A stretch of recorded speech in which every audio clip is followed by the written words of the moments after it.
네, 시작 기도로 시편 139편을 영상으로 보시겠습니다. 성부와 성자와 성령의 이름으로 아멘.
성자와 성령의 이름으로 아멘. 네, 시편 139편을 이렇게 만든 영상인데요.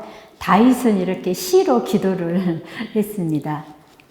그래서 우리의 모든 것을 다 알고 계신 하느님께 대한 완전한 신뢰를 다윗이 한 걸 볼 수가 있어요. 오늘 이제 주제는 다윗으로 이렇게 정했는데 사목구장 신부님 전화를 하셨어요. 그래서 교육이 있는데 강의를 좀 해달라고 그러면서 그냥 성경 인물 중에 그냥 한 분을 해달라라고 이렇게 부탁을 하셨는데 제가 여기 와보니까 왜 저한테 부탁을 하셨는지 알겠어요. 너무 가까워서 가까이 있으니까 저를 부르시지 않았나 하는 생각을 했습니다. 자, 여러분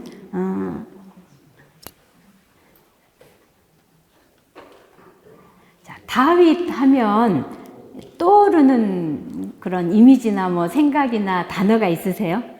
여러분이 알고 있는 다윗 하면 떠오르는 거. 골리앗. 네, 또요.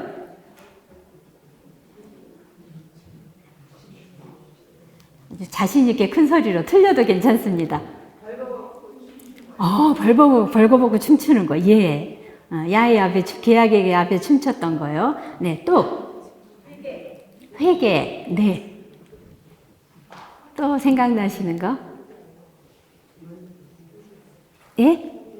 우리야. 네. 잘 알고 계시네요. 우리가 이제 다윗 하면 굉장히 유명하잖아요. 그래서 여러분이 말했듯이, 골리앗도 생각이 나시고 우리아의 아내인 밧세바도 생각이 나시고 그리고 이제 원래 이 다윗은 목동이었잖아요. 목동이었고 또 음악가였어요. 음악가, 시인. 이 많은 시편 안에 다윗의 시편이 굉장히 많이 있어요. 시편이 몇 편인지 아세요? 전체가? 오, 잘하시네요. 예, 150편 중에 많은 시편이 다윗, 솔로몬이 지은 거다라고 이야기를 하고 있잖아요. 그래서 시인이었고 또 군인으로 전쟁에 나가면 백승백패했던 군인이었고 정치가였고 예언자였고 또 그 다음에는 아주 영원히 남을 왕, 임금. 이렇게 다윗 하면 우리에게 떠오르는 것들이 많이 있습니다. 자, 그럼 이제 이스라엘의 첫 번째 왕은 누구였을까요? 예, 잘하시네요. 사울이었죠. 예, 그리고 사울의 뒤를 이어서 다윗이 두 번째 왕이 됩니다. 예, 그래서 이 오랜 시간 평화를 이룩한 이스라엘 이 왕국의 전성기를 이룬 왕이 다윗이죠. 예, 그래서 그리고 또 이제 가장 또 중요한 것은 이 다윗 왕을 통해서 이 인류를 구원한 메시아가 출현할 거라는 것을 예언을 하고 있어요. 그래서 이렇게 하느님의 그 신임을 받는 임금이었다라는 거죠. 그래서 이제 다윗의 생애가 이 사무엘기 상권 16장부터 사무엘기 하권 또 열왕기까지 성경 안에 굉장히 많은 분량을 차지하고 있어요. 그래서 그만큼 성경 안에서 중요한 인물이다라는 것을 볼 수가 있는데요. 네, 여러분들이 말하셨던 다윗 하면 떠오르는 것들 이제 조금 이렇게 그림으로 모아봤습니다. 이제 임금 이스라엘의 첫 번째 왕은 사울이었고 두 번째 왕은 다윗이었는데 이 신명기에 보면 임금은 평생 율법을 익히면서 계명에서 오른쪽으로도 왼쪽으로도 벗어나지 말아야 한다 하고 임금이 해야 할 것들을 이렇게 알려주고 있죠. 그래서 이제 저는 일단 이제 이런 성경 안에서 많은 분량을 차지하고 있는 이 다윗의 그 생애 중에서 주요 이런 사건들을 조금 먼저 이렇게 쭉 본 다음에 그 다음에 이제 그 사건 안에 좀 더 중요한 것들을 조금 더 살펴보려고 합니다. 이제 이 2시부터 제일 졸릴 시간에 지금 여러분들이 교육을 받고 있는데 이제 재밌게 이렇게 안 졸리게 해드려야 되는데 이제 그건 하느님께 맡기고 해보겠습니다. 예, 다윗의 생애의 이제 주요 사건을 이렇게 보면 아직 소년일 적에 이제 사무엘에 의해서 이스라엘 임금으로 기름 부음을 받습니다. 그리고 사울 임금의 총애를 받게 되죠. 그리고 여러분들이 말하셨던 이제 필리스티아인이었던 그 거장 골리앗을 돌팔매로 죽이잖아요. 어린 나이에. 그리고 이제 점점 인기를 얻게 돼요. 그리고 이제 성공의 길을 가게 되는데, 그리고 사울의 아들 요나탄과 우정을 맺습니다. 그리고 사울의 딸인 미칼하고 결혼을 하게 되죠. 그래서 근데 이제 사울의 인기가 점점 이렇게 얻게 되니까 다윗을 시기하면서 어떻게 하면 다윗을 죽일 수 있을까 하고 결심을 합니다. 그래서 이제 사울에게서 도망가죠. 달아나서 광야에서 이제 불황자들의 무리와 유대를 맺으면서 필리스티아인들의 침략을 방어하는 역할을 합니다.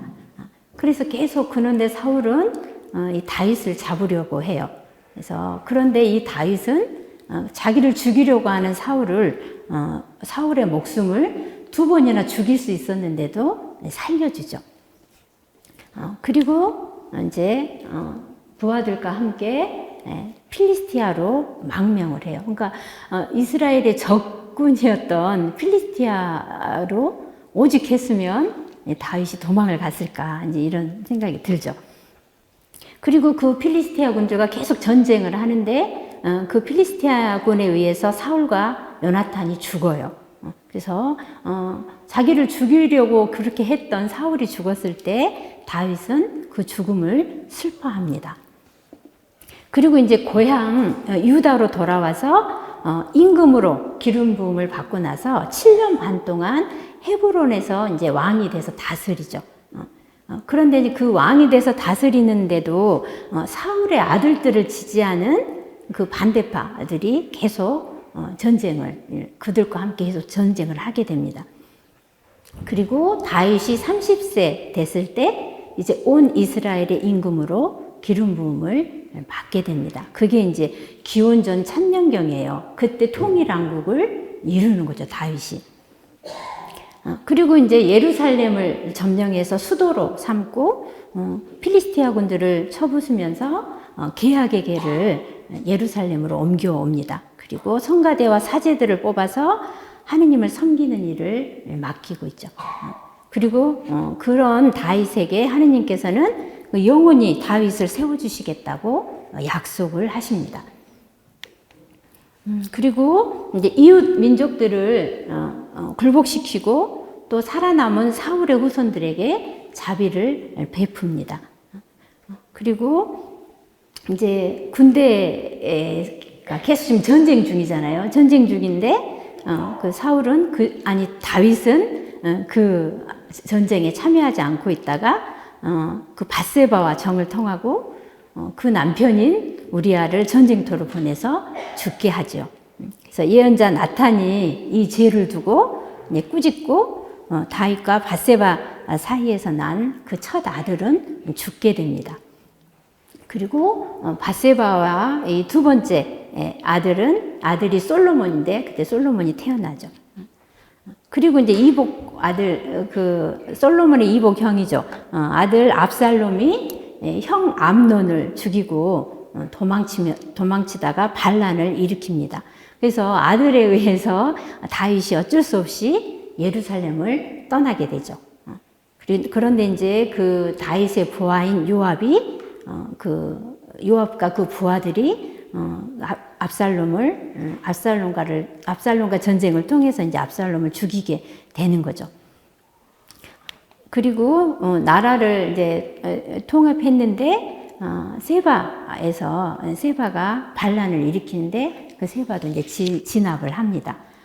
그리고 이제 이 다윗 말년에는 계속 나라가 기근이 들고 전쟁을 당하고 또 다윗이 인구조사를 하면서 하느님을 거스르는 일을 하게 됩니다. 그리고 또 노년에 아들 아도니아가 왕이 되려고 왕위를 노리지만 다윗이 솔로몬을 후계자로 선언하면서 솔로몬을 새로운 임금으로 기름 부음을 받습니다. 그래서 다윗이 솔로몬에게 무엇보다도 하느님의 법을 지키라는 마지막 훈계를 남깁니다. 그리고 하느님의 성전 건축을 계획하는데 다윗 시대에는 이게 안 돼요. 그런데 이제 그동안 다윗이 공사를 하기 위해서 모아놓은 모든 건축 자재라든가 이런 모든 것을 솔로몬에게 넘겨줍니다. 그리고 다윗이 40년간 이렇게 통치한 다음에 솔로몬에게 튼튼하고 안정된 나라를 남겨주고 죽게 됩니다. 그래서 이 다윗의 일생을 이렇게 간단하게 이렇게 봤는데요. 다윗은 이스라엘 역사에서 가장 이상적인 임금이었고 그 이후의 임금들을 평가하는 잣대가 다윗이 됐다라는 거죠. 네, 그래서 이스라엘 역사의 무대에 다윗이 등장하게 됩니다. 지금 이게 다윗의 생애를 짧게 이렇게 봤는데요. 어때요? 요즘 말하는 금수저를 물고 태어났나요, 다윗은? 아니었죠. 예, 그 고통 중에서 다윗의 생애를 보면 굉장히 고통 중에 성장했고 그 고통 중에 인격이 무르익습니다. 그래서 이사이의 아들 중 막내로 태어났죠. 근데 이제 사무엘 예언자가 이사이를 불렀어요. 그래서 아들들을 이제 보고 싶다 이렇게 했을 때 아들 7을 소개해 줍니다. 근데 이 아들 7을 소개해 주는데 주님 마음에 드는 아이가 없었다라는 거죠. 그러니까 7은 성경에서 완성을 의미하는 숫자잖아요.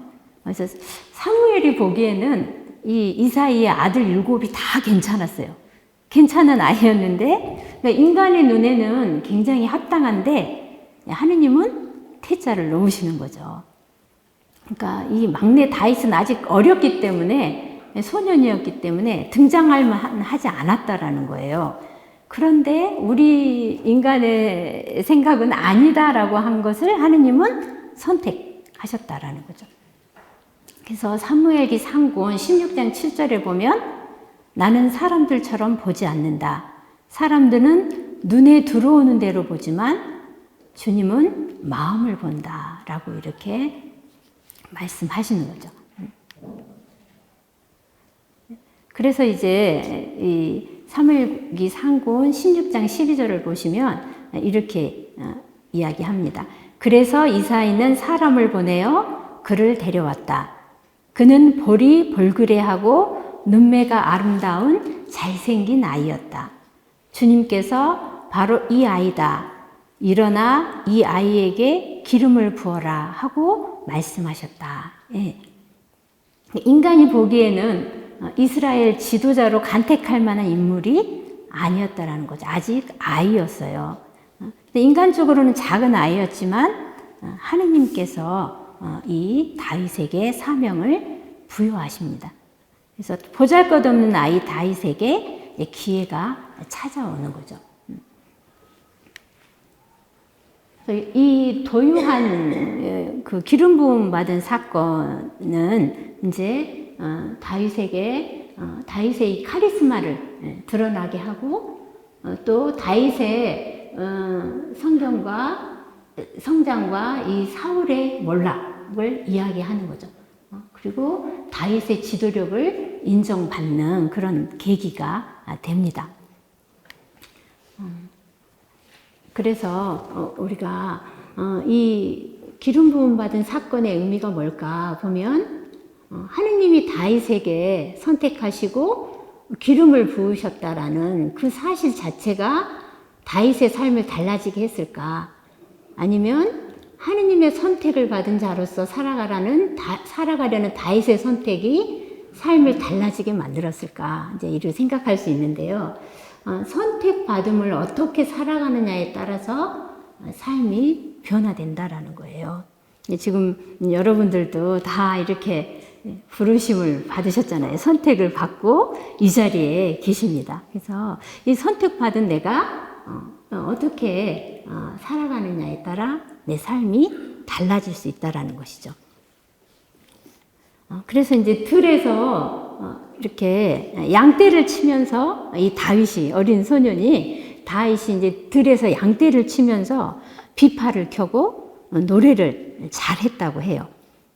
근데 이제 사울왕이 이렇게 좀 심신이 미약해지는, 그래서 잠을 잘 못 자고 불안해하는 그런 그 악령에 이제 시달리는 그런 상황이었을 때 다윗이 사울왕 앞에서 비파를 켜고 이렇게 노래를 했을 때 안정이 되고 이제 그렇게 했어요. 그래서 이제 사울왕 앞에서 비파를 켜는 그런 역할을 하게 됩니다.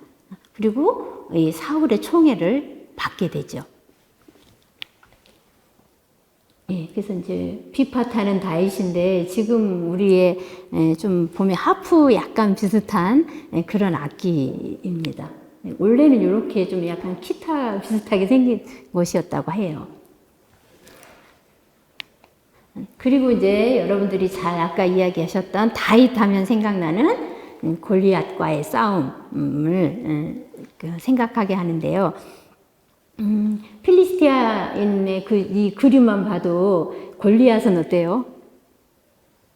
엄청나게 크잖아요. 크고, 그러니까 이 이스라엘 군사들도 그냥 싸움 해보지도 않고 골리앗만 보고도 그냥 무서워서 가까이 다가가지 못하는 그런 상황이었어요. 그러니까 필리스티아인들한테 계속 밀리고 있는 그런 상황이었는데 다윗은 소년이었어요. 아주 어린 소년이었는데 용감하게 내가 나가겠다. 그래서 다 말려요. 안 된다. 그런데 다윗은 오로지 하느님만을 믿고 하느님에 대한 그 신뢰만을 믿고 내가 나가겠다. 이제 이렇게 해서 가는데 어때요? 이 다윗의 옷을 좀 봐보세요. 싸울 수 있는 그런 우복이 아니죠. 그냥 입고 있는 옷을 그대로 입고 그 다음에 손에 들고 있는 거는 뭐로 보이세요? 네, 돌팔매예요. 그러니까 아이들이 이렇게 장날 때 옛날 어렸을 때 저희 이렇게 딱총으로 뭐 새 잡는다고 했던 그런 애들이 가지고 있는 그런 돌팔매로 돌 5개를 가지고 그 골리앗의 이마의 정중앙을 맞춥니다. 그 맞춘 다음에 골리앗이 쓰러지니까 골리앗의 칼을 뽑아서 골리앗의 목을 치게 되죠. 이 어렸을 때부터 이제 영웅의 모습이 보이는 거죠. 그리고 이 계기로 이제 확실하게 출세의 길이 열립니다. 인생 전환의 기회가 되죠. 그래서 그리고 이 다윗은 그러니까 우리가 봤을 때도 그 어린 다윗이 돌팔매로 저 큰 골리앗 장수를 이길 수 있었다라는 것은 인간의 힘이 아닌 하느님께서 해주셨다라는 것을 보여주시고 있는 거죠. 그래서 이제 이렇게 다윗이 승리를 하고 돌아오니까 많은 사람들이 사울은 수천을, 다윗은 수만을 이겼다라고 이제 노래를 부르면서 이렇게 환영하고 있죠. 그래서 이제 이게 근데 이제 사울의 더 마음을 상하게 하는 거죠. 그래서 사울의 비극의 절반은 다윗에 대한 질투 때문이었다. 그래서 이제 모든 백성들의 인기가 이 다윗에게로 쏠리기 시작하니까 사울이 질투가 나면서 어떻게 하면 이제 이 다윗을 죽일 수 있을까 이렇게 생각을 합니다. 그리고 전투에 나가서 이 다윗이 전투에 나가면 백전백승했어요. 자, 다윗이 훌륭해서 그랬을까요? 어떻게 백전백승을 할 수 있었을까요? 네? 예. 하느님께서 함께 하셨기 때문에 하느님이 해주신 거라는 거죠. 네. 그래서 다윗은 처음부터 이렇게 이스라엘 지도자로 나설 야심이 보이지 않잖아요. 그냥 양치고 양떼를 치면서 노래 부르고 비파 타고 이런 아이였는데 이제 이렇게 야심이 없었는데 점점 사람들 사이에 인기가 높아지니까 이제 좀 야심이 생겼겠죠. 예. 그래서 온 이스라엘과 유다는 다윗을 좋아했다. 이제 벌써 이렇게 다윗이 임금이 될 수 있는 그런 어떤 것들이 이제 점차 이렇게 자연스럽게 이루어지고 있는 것을 보게 되죠. 그리고 이제 사울이 큰 딸을 실은 다윗에게 주려고 하는데 다윗이 거절해요. 그리고 또 약속도 어겨요, 사울이. 그런데 이제 둘째 딸 미카를 아내로 얻게 됩니다. 미칼이 이제 사울이 다윗을 죽이려고 하는 걸 알고 구해줘요. 요나탄과 미칼이 도와줍니다. 이 다윗을 아버지로부터. 그리고 이제 다윗의 출세와 성공의 야심을 이제 본격적으로 실행을 하고 있는데, 이 다윗의 이런 출세가 사울의 시기심과 질투를 일으키게 되죠. 그리고 이런 정략 결혼을 통해서 반란을 일으키지 않도록 이제 사울이 하고 있는 걸 보고 있는 거죠. 이렇게 다윗이 대중의 인기를 차지하게 되니까 사울이 자신의 왕위의 위협을 느낍니다. 그래서 다윗을 죽이려고 마음먹고, 이런 사울의 살이 때문에 다윗은 수차례 죽을 고비를 넘겨야 했습니다.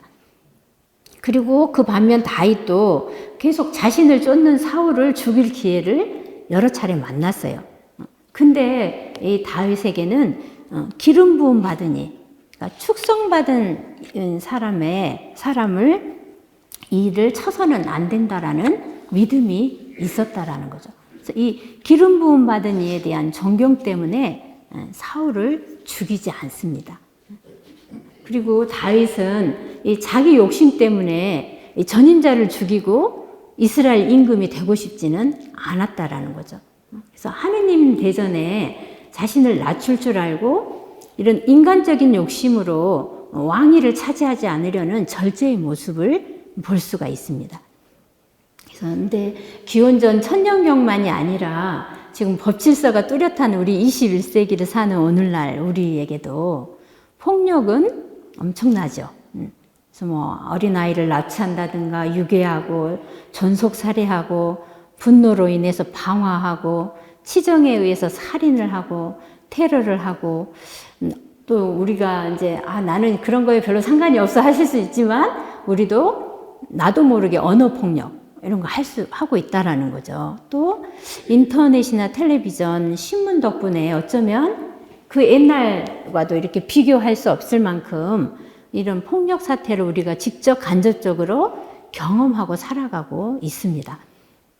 그래서 이제는 좀 무디어져서 웬만한 폭력은 폭력으로 느껴지지 않을 만큼 좀 무디어지고 있는 것 같아요. 그래서 이 폭력은 또 다른 폭력을 부르고 악순환이 되면서 점점 커져가는 거죠. 그래서 이제 법 질서만으로 이 폭력을 없애는 거는 되게 불가능한 것 같아요. 그래서 이 악순환하는 이 폭력의 고리를 끊기 위해서는 사울을 대하는 이 다윗의 태도를 좀 볼 필요가 있다라는 거죠. 그래서 이 폭력으로 재생산하지 않고 그 분노의 에너지를 다른 아주 좋은 숭고한 방향으로 승화시키고 있는 다윗의 모습을 이렇게 좀 보게 됩니다.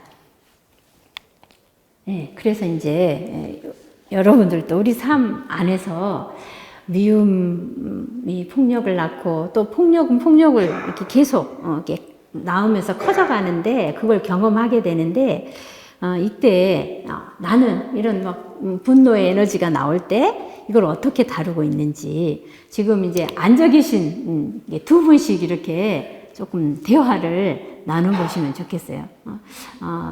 내 삶에서 내가 성당 활동하면서 아니면 가정에서 직장에서 그리고 뭔가 억울한 걸 당하고 이렇게 다윗처럼 잘못한 게 없는데 내 인기 때문에 사울한테 계속 이렇게 폭력을 당하고 도망 다녀야 되는 이런 상황 안에서 이렇게 한 다윗을 보면서 나는 그런 상황이었을 때 내가 어떻게 대처했지? 네, 이거를 조금 같이 앉아 계신 분끼리 나눠주시면 좋겠습니다.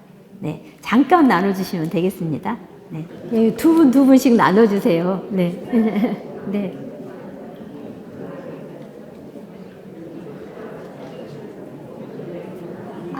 여기 앞에 계신 형제분들 세 분을 함께 나눠주시면 되겠네요. 네. 네. 이야기를 나누시니까 어때요? 아, 나는 이런 방법으로 하는데, 아, 이분은 또 이런 방법으로 하구나 하고, 다른 사람의 것을 조금 더 넓게 볼 수 있는 그런 시간입니다. 그래서 이렇게 우리 안에 분노의 에너지를 내가 어떻게 다루고 있는지 좀 한 걸음 물러나서 좀 바라볼 수 있었으면 좋겠어요. 특히 이 폭력의 고리를 끊으면서 시작되는 평화는 지금 여기 나로부터 비롯됩니다. 자, 이제 이 지도를 보시면 이제 그 사울의 계속 사울이 죽이려고 하니까 다윗이 도망 다니는 경로예요. 그래서 빨간색으로 되어 있는 것은 다윗이 지금 도망가는 경로고요. 파란색으로 되어 있는 것은 지금 사울이 쫓아오는 그런 경로인데요. 보시면 아시겠죠. 빨간 줄이 엄청나게 이렇게 많이 있잖아요. 그러니까 다윗이 얼마나 많이 사울을 피해서 도망 다녔는지를 알 수가 있는 거예요. 그러니까 다윗 인생이 쉽지만 않았다라는 것을 이 지도를 보면서 저희가 알 수 있는 거죠.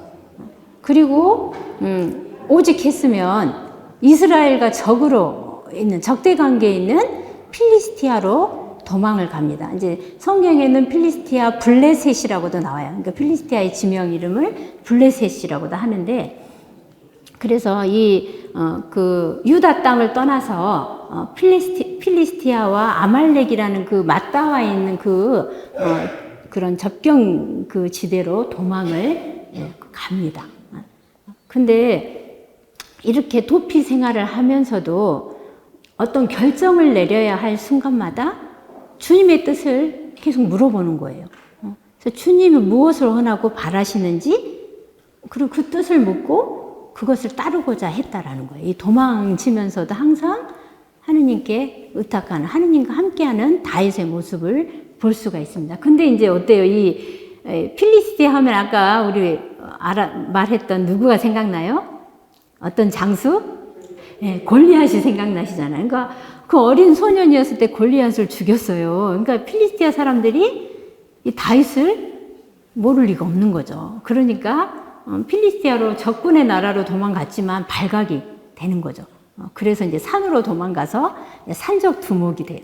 근데 산적 두목이 돼도 그 소식을 듣고 많은 사람들이 모여서 다윗의 부하가 되는 그런 것도 있습니다. 그래서 이제 더부살이 하는 생활이죠.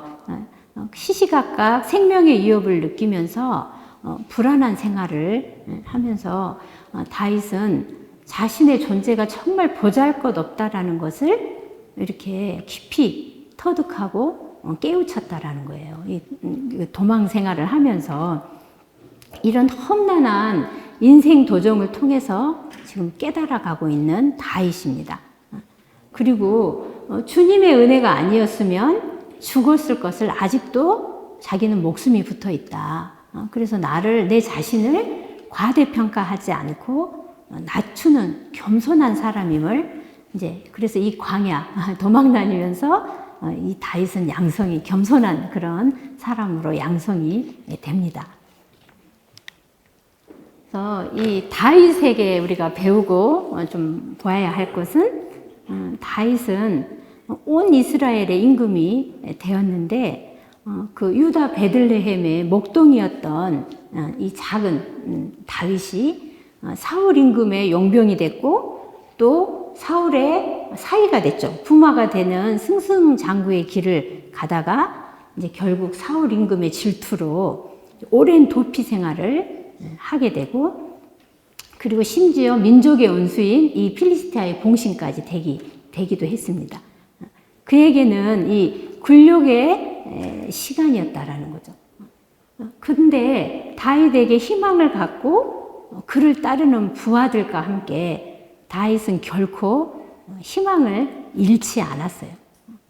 그래서 유다의 임금이 되고 온 이스라엘의 임금이 되고 이집트와 메소포타미아 사이의 작은 왕국들을 다 제패해서 아주 거대한 광대한 그런 제국을 세우게 됩니다. 그래서 이스라엘 후손들은 그래서 이 다윗을 기억하고 기리고 있죠. 그래서 이 다윗의 가문은 결국 세상을 구원할 메시아를 대망하는 가문이 되고 있다라는 거죠.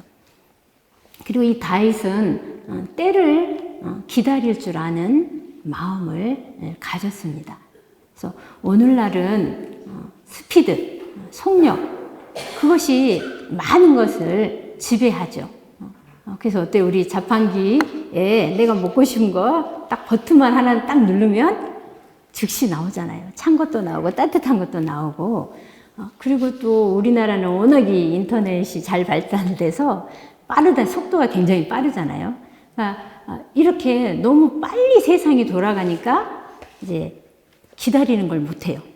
그래서 인내는 이제 더 이상 미덕이 아니고 어리석음이 돼버린 거예요. 너무 세상이 빨리 돌아가니까 이제 천천히 하는 거는 이게 안 돼요. 그러니까 이제 여러분 성지순례 가보시면 그 외국 사람 그 티켓 받는 사람이 우리 한국 사람이 딱 들어서면 하는 말이 있어요. 뭔지 아세요? 빨리 이래. 처음에는 제가 저기 무슨 소린가 했는데 딱 한국 사람 같이 보이면 무조건 외국 사람들이 빨리 이 말을 계속 하고 있는 걸 보면서 우리가 얼마나 우리나라 사람들이 뭔가를 빨리 해치우려고 하고 빨리 뭔가 성과를 봐야 되고 결과를 빨리 봐야 되는지. 네. 그리고 기도도 해가지고 그 기도가 금방 내가 한 기도가 금방 들어져야 되는 거예요. 금방 들어지지 않으면 어때요? 하느님이 내 기도 안 들어주시는구나 하고 점쟁이 찾아가게 되는 거예요. 네. 그래서 우리에게는 이런 인내가 이제 부족하다라는 거. 그래서 참으로 우리가 지혜로운 사람은 다윗처럼 이렇게 어떤 뜻을 품고 기다림의 일상을 살 줄 알아야 한다라는 거죠. 그러니까 당장 눈에 보이거나 돈으로 환산할 수 있는 게 아니라 내 삶이 아름답고 고귀하게 빛나도록 할 뜻을 품는 것이죠. 그래서 이러한 뜻을 품고 기다림 속에서 우리가 일상을 살아내야 하는 것을 다윗에게서 배우게 됩니다. 그러니까 때를 기다리고 재촉하지 않고 이런 고난 속에서 하느님께만 의탁한 이 다윗의 모습이 우리에게도 필요하다라는 것이죠. 그리고 하느님께서 주시는 때를 분별해서 기다릴 줄 알았다라는 것. 그래서 이제 저희들도 좀 하느님의 뜻이 뭔가, 이게 하느님의 때인가를 잘 이렇게 식별을 해야 할 것 같아요. 그래서 기도하면서 안 들어줘요. 내가 막 이게 필요해서 기도를 했는데 안 들어주셨을 때 왜 내 기도를 안 들어주시지? 막 이렇게 하지 마시고 지금은 때가 아니구나. 아버님들 잘 아시잖아요. 아이가 뭘 막 이거 주라고 하는데 어때? 걔한테 그걸 주면 칼을 막 달라고 하는데 어린아이에게 칼을 주면 다치잖아요. 위험하잖아요. 그러니까 아직 칼을 잘 사용할 줄 모르기 때문에 안 주는 거잖아요. 그리고 이제 아이가 어느 정도 성장했을 때 이 칼을 잘 사용할 줄 알게 되면 그때는 칼을 주잖아요. 그러니까 그 때가 있다라는 거. 그래서 우리가 기도할 때 우리의 기도가 지금은 우리에게 때가 아닌 거죠. 그러니까 그렇게 이렇게 알아들으시면 좋을 것 같습니다.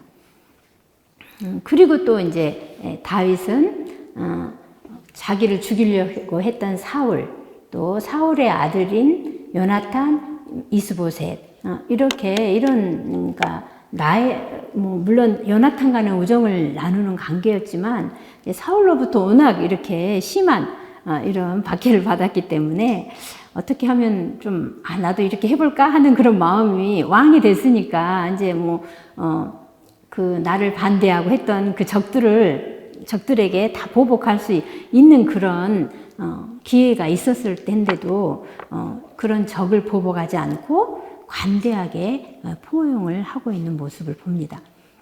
그래서 나를 낮추고 포용하고 관대가 이렇게 바탕이 되어 있기 때문에 그런 다윗의 인격에 감복한 사람들이 이제 헤브론으로 와서 임금으로 다윗을 모시게 되는 거죠. 그러니까 다윗이 막 임금이 되려고 막 그렇게 하지 않았다라는 거예요. 다윗의 이런 인격이 다른 사람들의 마음을 감복시켜서 임금으로 모시게, 임금이 되어달라고 와서 할 수 있게 그렇게 되었다라는 것이죠.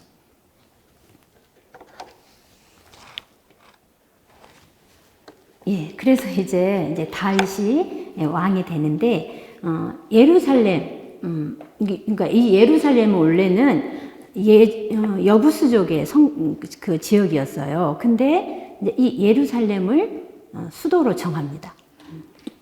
왜 그 많은 지역 중에 예루살렘을 수도로 정했을까요?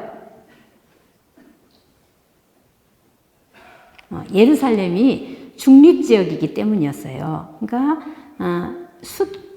유다 지역도 아니고 이스라엘 지역에 속한 것도 아닌 중립적인 지역이기 때문에 여기에 다윗성을 쌓고 이제 수도로 정하고 계약의 계를 옮겨옵니다.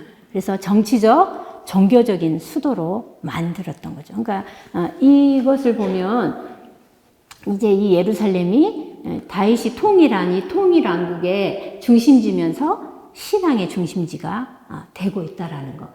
그래서 이제 다윗 도성이라고 했던 예루살렘이 이제 하느님의 도성 예루살렘으로 바뀌게 된다라는 거죠. 그리고 이제 거기에 계약의 계를 모셔놓으면서 정치 종교적으로 이제 그 중심지가 되도록 그렇게 이야기를 하고 있습니다. 그래서 이제 이렇게 예루살렘을 수도로 정하고 계약의 계도 옮기고 도읍을 이렇게 정하면서 다윗 인생의 이제 절정이 되고 있는 거죠. 다윗이 이렇게 우리 인생에도 이렇게 절정이 있으면 절정을 찍고 그 다음에는 또 이제 또 이렇게 내려가는 계기가 있잖아요. 그래서 지금 이 수도를 정하고 통일왕국을 이룬 이 정점, 그래서 크레센도가 음악 악보로 말하자면 크레센도의 시기가 지금 이 왕국을 통일하고 수도를 정한 때였어요. 그리고 나서 여기서부터 점점 크레센도가 되고 있는 다윗의 모습을 보게 됩니다. 그러면 조금 잠시 쉬었다가 한 15분 쉬었다가 다시 그 뒷부분부터 다시 보겠습니다.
예, 아까 이제 다윗에 대해서 이렇게 떠오르는 거 뭐 생각했을 때 그 춤에 대한 이야기 하셨잖아요. 이렇게 다윗에 대해서 멋진 모습을 찾아내라고 하면 아주 다양하게 나올 수 있는데요. 여러분들이 잘 알고 있는 미켈란젤로, 그 이탈리아 르네상스 시대의 천재 예술가이죠. 그 미켈란젤로가 5m가 넘는 그 조각을 다윗상을 조각을 했어요. 근데 이제 우리는 미켈란젤로 같은 명작은 아니더라도 다윗이 가진 그런 좀 멋진 모습들을 찾아낼 수 있는데, 그 중에서 계약의 계 앞에서 온 힘을 다해 춤을 추는 모습을 이제 볼 수가 있다라는 거죠. 그림이 조금 흐릿하긴 한데요. 근데 이제 이 계약의 계를 운반하는데 이 계약의 계가 떨어지려고 하니까 계약의 계를 손으로 이렇게 붙잡았어요. 우자라는 사람이 떨어지려고 하니까 붙잡았는데 그 우자가 이제 그 자리에서 죽잖아요. 계약의 계를 만진 다음에. 그러니까 사람들이 어떻게 했어요? 계약의 계를 보면 두려운 거예요. 예. 그래서 그냥 가까이 가는 것을 꺼려 하는 거예요. 그래서 멀리 있으면 되는데 괜히 가까이 가서 피해를 입을 필요가 없으니까 이 계약의 계를 다 두려워했어요. 근데 백성들은 계약의 계를 그렇게 무서워하고 두려워했는데 이 다윗은 옷이 벗겨질 정도로 아주 격렬하게 춤을 춥니다. 그래서 내가 정말 사랑받는 자라는 거, 그 하느님을 아는 두려움 없는 사람의 태도를 다윗의 춤을 추는 모습에서 우리가 볼 수 있죠. 그래서 이제 사랑에는 두려움이 없습니다. 완전한 사랑은 두려움을 쫓아냅니다. 두려움은 벌과 관련되기 때문입니다. 두려워하는 이는 아직 자기 사랑을 완성하지 못한 사람입니다. 이게 우리 요한일서 4장 18절에 나온 이야기잖아요. 그래서 진정 사랑에 기초한 두려움 없음은 무례함과는 다르다라는 거죠. 그래서 아직 두려움은 아직 사랑이 부족한 사람의 것이지 않나 하는 생각을 해요. 이 다윗의 두려움 없음이 참 부럽습니다. 예, 그래서 이제 이런 다윗의 계약의 계 앞에서 보인 다윗의 행동을 보면 그렇게 할 수 있었던 것은 하느님에 대한 온전한 신뢰의 표현이었다라는 것. 예. 백성들은 무서워서 피하는데 다윗은 하느님에 대한 온전한 신뢰로 그 앞에서 춤을 출 수 있었다라는 거죠. 그리고 자신이 하느님과 백성들로부터 사랑받고 있음을 아는 그런 사람의 행동이었다라는 것. 그리고 하느님과도 평화롭고 백성들과도 평화로웠기에 벌거벗고도 부끄럽지 않았다라는 거죠. 그리고 예루살렘을 하느님의 기름 발리온 자의 옥자가 있는 곳, 하느님의 옥자가 있는 곳으로 만들었다라는 거죠. 그리고 새 것과 옛 것이 나란히 함께 존재하면서 서로를 보완하게 됐다. 그래서 이제 계약의 계의 의미가 이런 것들이 있다라고 다윗의 행동을 보면서 우리가 알 수가 있었습니다. 그리고 다윗은 아내가 몇 명 있었을까요? 퀴즈. 다윗은 아내가 몇 명 있었을까요? 많은 거, 이제 찍어보세요. 그렇게 하지 마시고. 많은 건 다 알아요. 네, 몇 명이었을까요? 예? 16이요? 와, 너무 많네요. 네, 또? 예? 3명? 예? 1000명이요? 와, 대단했네요. 다윗은 아내가 6명이 있었어요. 예. 그래서 또 왕궁을 이렇게 새로 지으면서 후궁들을 많이 드렸죠.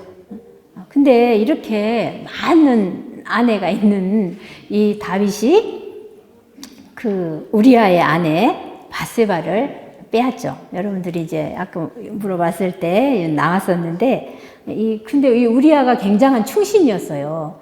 다윗이 처음 시작할 때부터 함께 했던 충신이었는데, 그런 충신의 아내를 범합니다.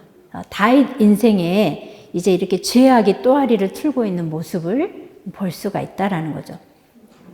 늘 하느님 뜻을 물어서 행동하는, 행동했던 위대한 통치자였지만 한순간 욕망의 눈이 어두워서 충직한 부하였던 햇사람 우리아의 아내 밧세바를 범합니다.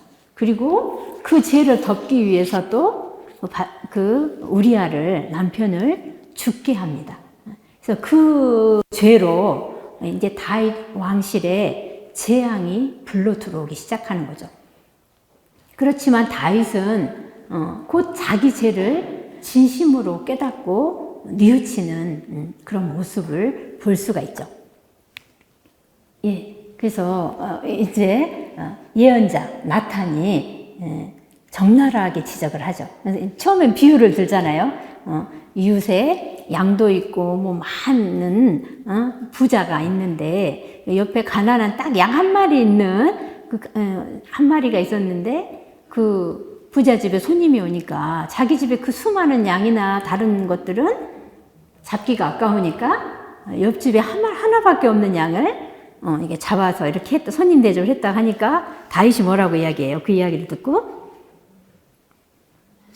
어떻게 그럴 수가 있냐 하면서 그런 사람은 뭐 내갑절로 뭘 이렇게 갚아야 되고 이제 막 그렇게 열변을 토합니다.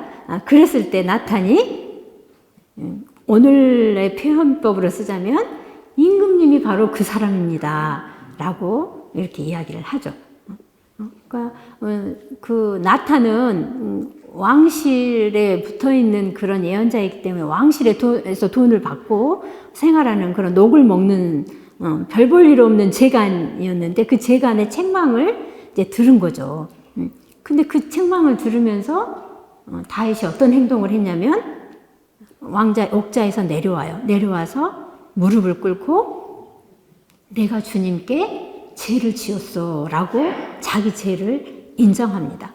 그래서 이 다윗이 왜 위대한가? 바로 자신의 잘못을 지적하는데 바로 무릎을 꿇는데 있었다라는 거죠. 여러분들 어때요? 우리는 다 실수할 수 있잖아요. 다 인간적인 약점을 가지고 있기 때문에. 근데 나보다 더 나이가 많거나 저기 하신 분들이 뭔가 좀 이제 이렇게 지적을 해주면 어때? 그때는 그래도 조금 이렇게 할 수 있지만 나보다 훨씬 어린 사람들이 아니면 나보다 아무튼 이렇게 비교가 안 될 사람들이 나한테 왜 그렇게 하세요? 라고 지적을 했을 때 어때요?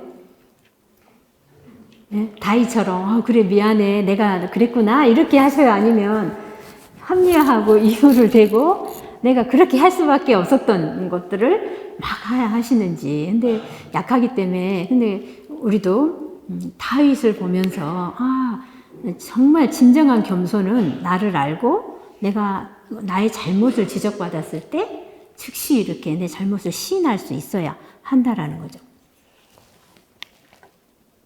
같이 한번 읽어볼까요?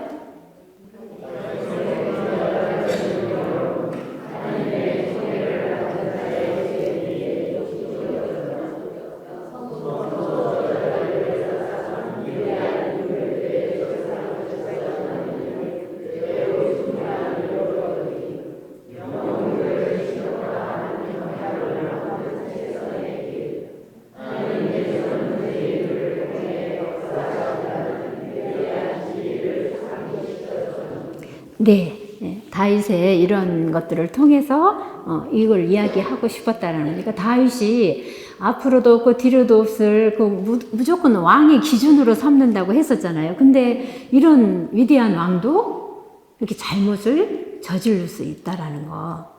근데 우리 누구나 다 잘못을 저질 수 있는데 그 잘못을 저지른 뒤에 어떻게 하느냐 이것을 말하고 있는 거죠.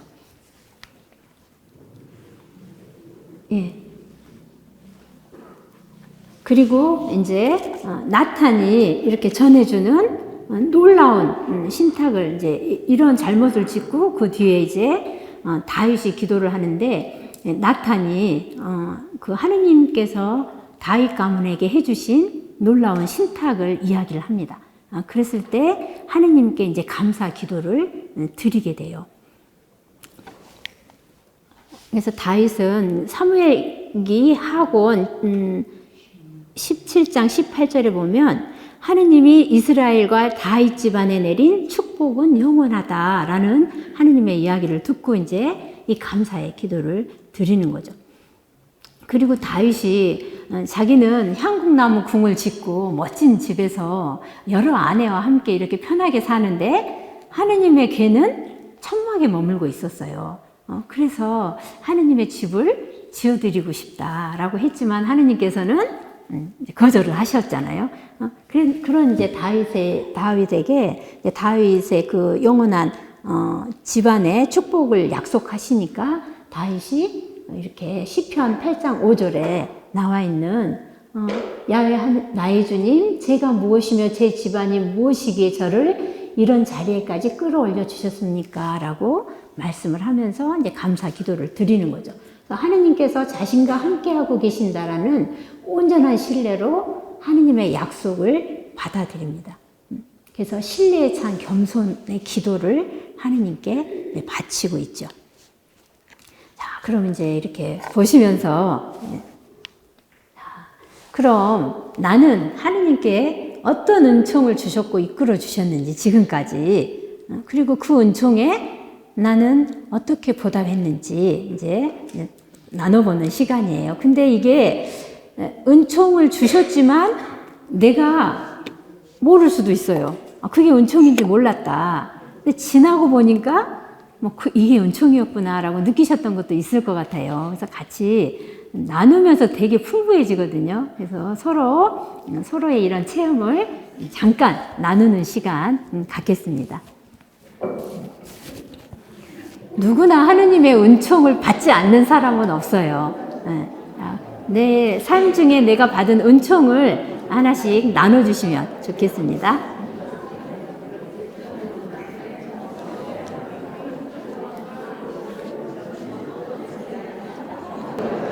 네, 다 나누셨어요? 네. 이야기를 시작하시니까 끝도 없이 나오시죠? 네. 그래서 상대방의 하느님 은총 체험을 듣고 느낌이 어떠세요?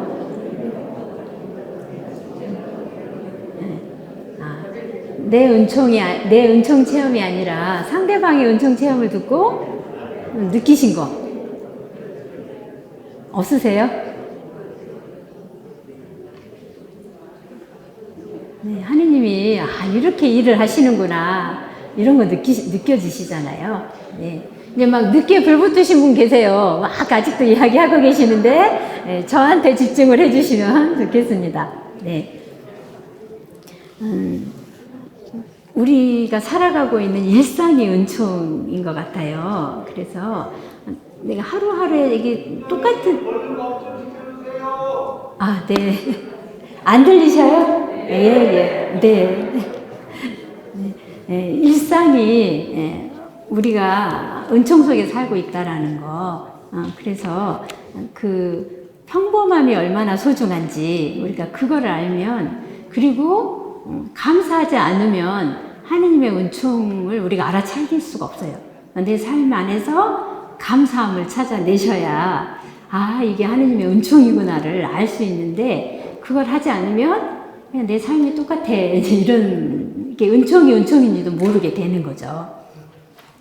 예, 그래서 이제 우리가 다윗에게 배울 점, 다윗을 이렇게 잠깐이지만 보면서 느낀 것은 다윗이 하느님의 종임을 언제나 의식했다라는 거.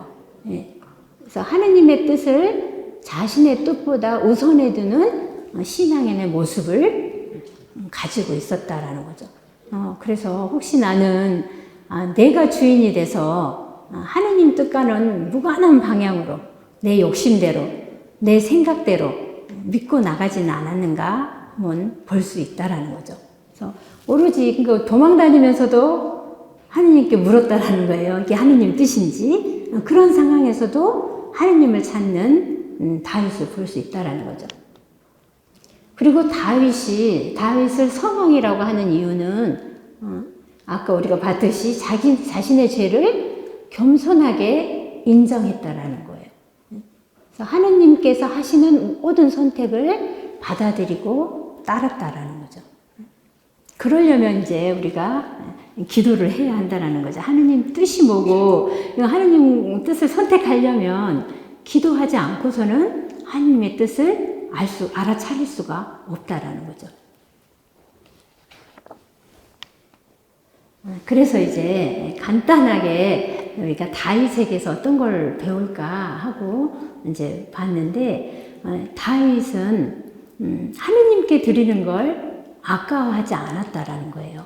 그러니까 전쟁을 해서 이기면 그 전리품들을 다 하느님께 온전히 바쳤어요. 내 거라고 하지 않았다라는. 왜냐하면 하느님 덕분에 이긴 전쟁이니까. 이 전쟁은 다윗이 싸워서 이긴 게 아니라 하느님이 해주셨다라는 거죠. 그래서 그 전쟁에서 얻은 전리품을 하느님께 모두 바쳤다라는 거. 자, 여러분도 어떠세요? 내 시간, 내 노력, 이거 다 하느님이 주신 건데 그것이 내 것인 것처럼 뭔가 아까워하고 그러진 않았는지, 내 시간 챙기면서 성당에 가야 되는데 하고 그 내 시간만 챙기고 그렇게 하느님께 가는 거 아까워하지 않았는가 한번 보시면 좋겠어요. 그러니까 우리가 금전의 11조도 물론 지켜야 되지만 시간의 11조도 굉장히 중요해요. 그러니까 24시간에 11조를 해보니까 2시간 몇 분이 나오더라고요. 그래서 하루에 2시간 몇 분을 하느님께 내가 드리고 있는가. 이제 그것도 한번 보시면 내가 내 시간을 아깝지 않게 하느님께 2시간 한 10분 정도를 내드릴 수 있나. 나를 좀 보시면 그것도 좋을 것 같고요. 또 이 다윗의 좋은 배울 점은 약속을 확실히 지켰다라는 거예요. 그래서 그 요나탄과의 약속을 다윗은 기억했어요. 그래서 요나탄을 생각하면서 이제 사울도 죽고 요나탄도 죽었잖아요. 그래서 이제 그 남아있는 자손을 찾기 시작합니다. 그랬더니 무비보셋이라는 요나탄의 아들이 있었어요. 근데 이 아들이 다리를 저는 아들이었어요. 그래서 이 다윗은 그 아들을 불러서 은총을 베풀고 다윗의 식탁에 같이 앉혀서 이렇게 돌보는 역할까지 합니다. 그래서 성경을 통해서 다윗 왕이 정말 신뢰할 만한 약속을 지키는 사람이라는 것을 볼 수 있었고, 그런 인간적인 면모를 다윗 안에서 볼 수가 있었습니다. 그리고 또 은혜를 잊지 않았다라는 거죠. 그래서 자신에게 은총을 베풀었던 사람들을 잊지 않았고 또 그 자손들에게까지 은혜를 베풀려고 그렇게 했어요. 그리고 아까도 이제 봤지만 잘못을 회개할 줄 알았다라는 것이죠. 그래서 다윗은 우리아의 아내 밧세바를 탐하고 그로 인해서 하느님께 책망을 받습니다. 그래서 다윗 왕은 나탄이 책망하는데 모르는 척 하는 게 아니라 또 뻔뻔스럽게 대하는 게 아니라 바로 하느님 앞에 잘못했다라고 엎드렸다라는 거죠. 그리고 이렇게 힘든 일을 훌훌 털어내는 다윗을 볼 수가 있어요. 그 다윗 왕이 밧세바를 범한 그 하느님의 징계로 아이를 잃게 되죠. 아이가 시름시름 앓을 때는 울면서 하느님께 간구해요. 그리고 신하들이 어떤 말을 해도 듣지 않습니다. 금식을 막 하고 그러다가 그 아이가 죽었어요. 죽은 후에는 훌훌 털어버리는 그런 면모를 이제 보게 되죠. 그래서 굉장히 이성적이고 논리적인 다윗을 또 볼 수 있는데요. 사무엘기 하곤 12장 20절에서 23절 제가 한번 읽어볼게요. 들어보세요. 그러자 다윗은 바닥에서 일어나 목욕하고 몸에 기름을 바른 다음 옷을 갈아입고 나서 주님의 집에 들어가 경배하였다. 그리고 자기 궁으로 돌아와 음식을 가져오게 하였다. 그들이 그에게 음식을 차려오자 그것을 먹었다. 신하들이 그에게 여쭈었다. 임금님께서 어찌 이런 행동을 하십니까? 왕자님이 살아계실 때에는 단식하고 우시더니 이제 왕자님이 돌아가시자 일어나시어 음식을 드시니 말입니다. 다윗이 말하였다. 아이가 살아있는 동안에 내가 단식하고 운 것은 주님께서 나에게 자비를 베푸시어 그 아이가 살게 될지 누가 알겠는가 하고 생각하였기 때문이요. 그러나 지금 아이가 죽었는데 무엇 때문에 내가 단식하겠소? 아이를 다시 데려올 수라도 있다는 말이요. 내가 아이에게 갈 수는 있지만 아이가 나에게 돌아올 수는 없지 않소. 이런 이제 다윗이 대답을 하고 있어요. 신하들의 물음에. 그래서 굉장히 이성적이고 논리적인 답을 하고 있는 다윗을 보면서 이제 이 사건 이후로 끊임없이 불상사가 일어나는 이제 다윗의 노년을 보게 됩니다. 그리고 또 이제 다윗 왕이 힘들었을 때 따르는 사람이 있었어요. 이 다윗 왕이 이제 아들 압살롬에게 쫓겨 다녔잖아요. 이제 반란을 일으켰어요. 아들이. 도망칠 때 다윗 왕을 배신하지 않고 같이 따라 나서는 신하들이 있었죠. 그러니까 이 신하들이 그렇게까지 다윗을 사랑한 이유, 다윗 왕을 따른 이유가 무엇이었을까요? 지금까지 이렇게 쭉 다윗에 대해서 들으셨는데 다윗의 어떤 면이 이렇게 이 신하들이 다윗이 어려울 때도 따르게 할 수 있었을까요? 네, 크게 하셔도 돼요. 네. 네, 네, 네. 너무 작아서 잘 안 들리는데요. 네. 그 어떤 상황에서도 그런 앞에 쭉 나왔었잖아요. 하느님 믿고 약속도 잘 지키고 힘든 상황에서도 인간적인 그런 좋은 그 사람이라는 거를 증명해주고 있다라는 거죠. 보통 어때요? 내가 왕일 때, 내가 잘 나갈 때 주변에 사람이 많이 있지만 내가 힘든 상황에서는 다 떨어져 나가요. 예. 근데 다윗 왕은 그 수많은 사람들이 다윗을 왕으로 믿고 따랐다라는 것만으로도 굉장하다라는 것을 알 수가 있습니다. 그래서 모든 것이 하느님의 은총이긴 하지만 그 다윗 왕이 백성들을 진심으로 사랑하고 돌보고 다스렸다라는 것을 알 수가 있다라는 거죠. 우리가 처음 타이틀에 하느님과 백성에게 사랑받는 다윗이라고 이야기를 하고 있어요. 그리고 이제 이 모든 것을 통합해서 다윗은 굉장히 겸손했다라는 것, 자신을 낮출 줄 알았다라는 거죠. 그래서 하느님을 향한 마음이 다윗 왕은 겸손함과 믿음을 갖춘 그런 사람이었다라는 것. 그래서 압살롬에게 쫓기듯 도망칠 때 또 그 도망치는데 사울의 친척이었던 시므이가 다윗 왕을 저주하면서 돌을 던지죠.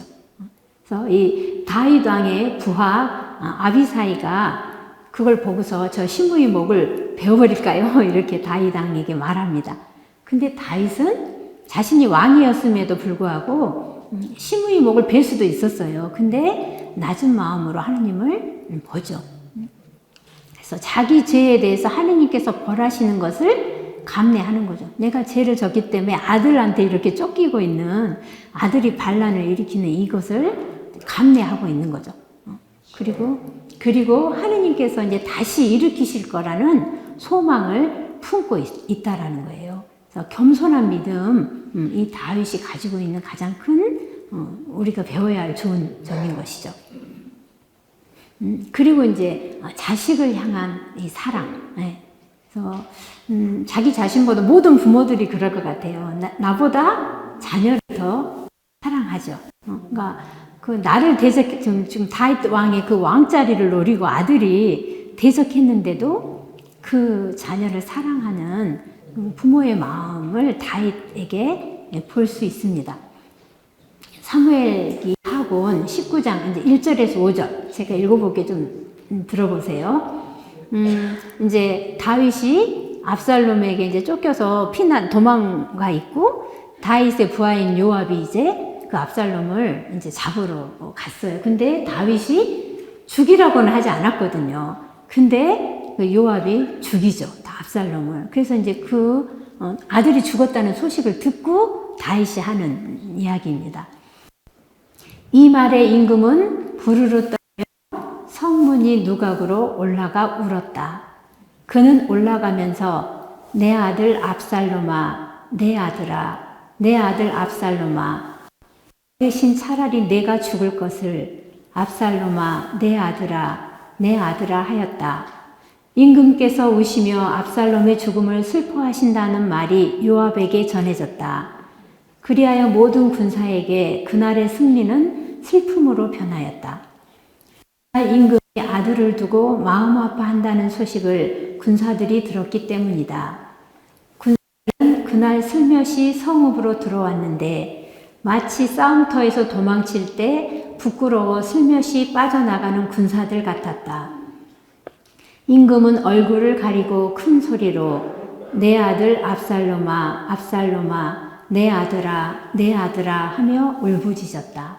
예, 이렇게 다윗이 자기를 죽이려고 배반한 아들의 죽음을 아파하는 그 찢어지는 가슴을 움켜쥐고 있는 것들을 이렇게 좀 볼 수 있는, 그러니까 다윗 안에 성왕이지만 그 아주 인간적인 모습들을 볼 수가 있었습니다.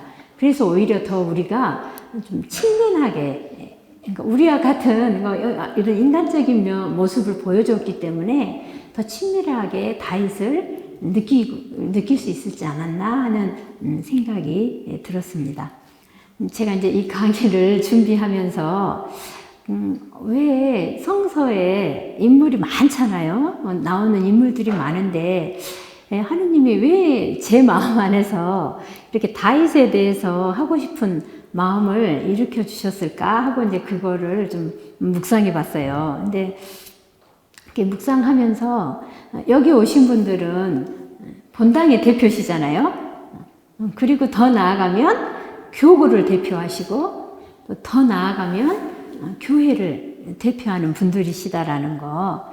그래서 이제 이런 우리 교회를 대표하는 봉사자로서 다윗처럼 항상 일하실 때 하느님의 뜻을 찾고 따르는 그런 자세, 또 하느님께서 우리에게 베풀어 주시는 그런 놀라운 은총에 대한 찬미, 그리고 내가 잘못했을 때 솔직하게 고백하고 겸손하게 뉘우치는 마음, 이런 다윗 같은 이런 마음으로 하느님 일에 충실히 이렇게 봉사하도록 그게 필요해서 저에게 이 다윗 성경 인물 중에 그 많은 인물 중에 다윗을 이렇게 하게 하지 않았나 하는 이런 생각이 들었습니다. 짧은 시간이고 이제 뭐 이렇게 하는데 그래도 그 중에 우리 여기 오신 분들이 한 가지씩이라도 좀 마음에 담고 가셨으면 좋겠다라는 그런 마음입니다. 네, 그래서 이제 부족하지만 이렇게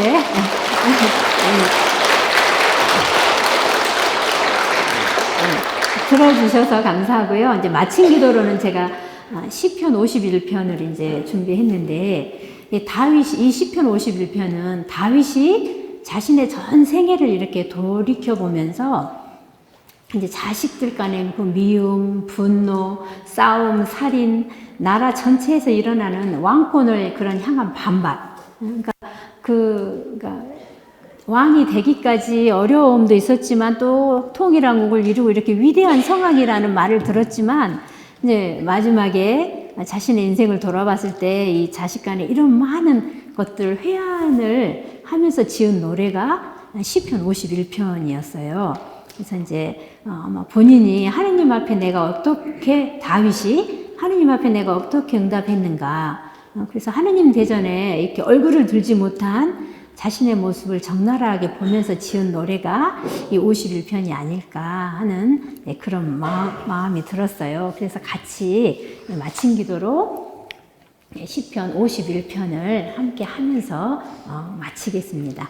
성부와 성자와 성령의 이름으로 아멘. 같이 읽어볼까요?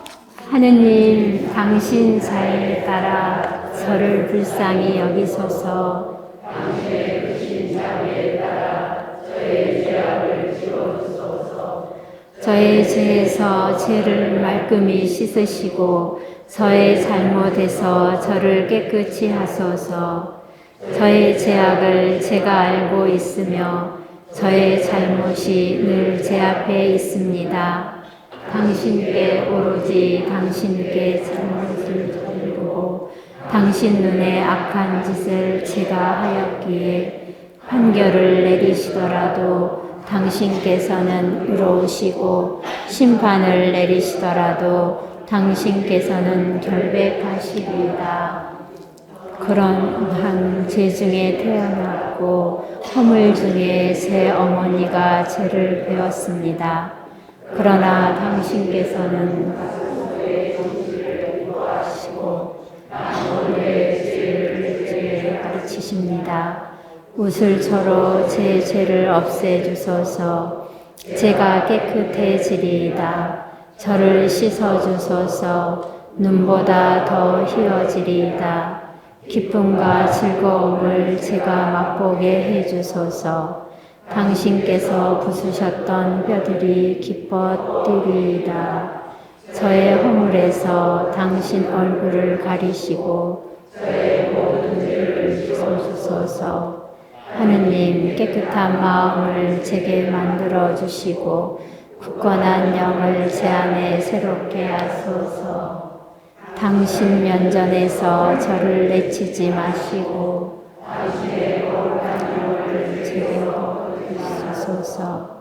당신 구원의 기쁨을 제게 돌려주시고 순종의 영으로 저를 바쳐주소서. 제가 악인들에게 당신의 길을 가르쳐 죄인들이 당신께 돌아오리이다. 죽음의 형벌에서 저를 구하소서. 하나님, 제 혀가 당신의 의로움을 환호하리이다. 주님, 제 입술을 열어주소서. 제 입이 당신의 찬양을 널리 선하오리다.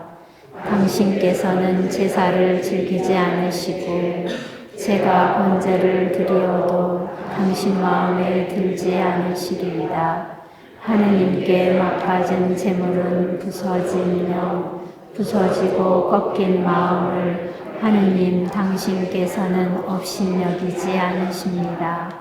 당신의 오의로 시온에 선을 베푸시고 예루살렘의 성을 쌓아주소서. 당신께서 의로운 희생 제물을 번제와 전제물을 즐기시리이다. 그때 사람들이 당신 제단 위에서 숫소들을 봉헌하리이다.